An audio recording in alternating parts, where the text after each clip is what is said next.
7-year-olds, apprentice shoppers, cannot always keep up with the pros. They have not had enough aerobics classes, for which the real motivation is shopping conditioning. Hannah's stamina has increased remarkably since then. Cece assured me regularly during my daughter's growing up years that they were both right on schedule in this all-important phase of development. She urged me not to worry. The thought never crossed my mind. Why couldn't God have made women to like normal things, such as sitting in the woods for days in sub-zero weather, waiting for a deer or elk to walk by? Now that is my idea of exciting watching. Or watching a football game.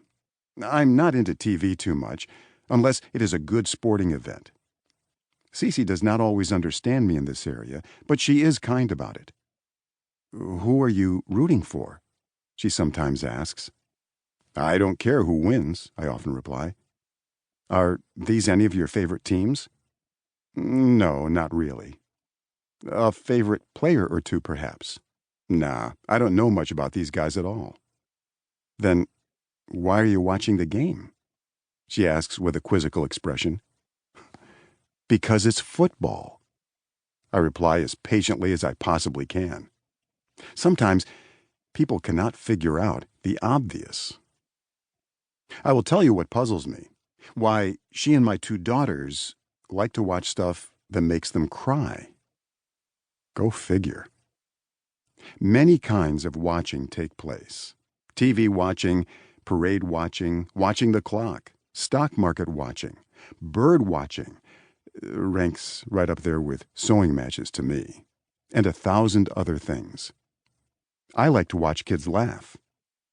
I hate to watch people cry. I have watched individuals be born. I have watched others die. I once watched a lady in San Pedro, Guatemala, look for a watch. It was her husband's. He died in the earthquake of 1976. So did 3 of her kids. All she and her surviving infant had left were the clothes on their backs. Their small adobe home was a mound of dirt. When our interpreter asked her what she was digging for, she replied, "A bag of beans we had and my husband's watch. He was sleeping about here when he was killed," she said, pointing at an area of approximately 10 square feet. It would mean so much to me if I could find his watch. We started digging. Although it was like looking for a needle in a haystack, we asked God to help us and waded into the 3 feet deep dirt. Right then, I would have charged hell for that watch. We found it an hour or so later. "Muchas gracias," she repeated through tears as she clutched the inexpensive watch to her breast. Treasure is such a relative term, I thought as I wiped my eyes. I wish the world could see this.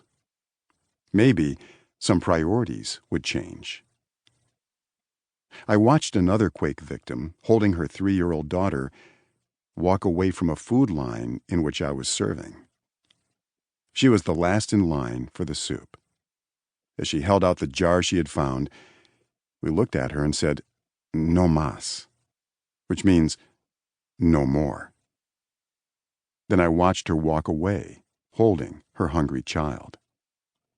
Things got all messed up at that point in my life. Neat little lists of needs disappeared. Certain important goals became strangely irrelevant. Things that mattered suddenly did not. Bank accounts were looked at differently. Success was redefined. Funny how one glance into 4 eyes can bring such chaos. In many ways, order has never been restored. Be careful what you watch. Watchmen need God's 2020 vision. This introduction was taken from the final chapter of my first book, Intercessory Prayer. The chapter dealt with what I called the Watchman anointing. I want to pick up where I ended that book and develop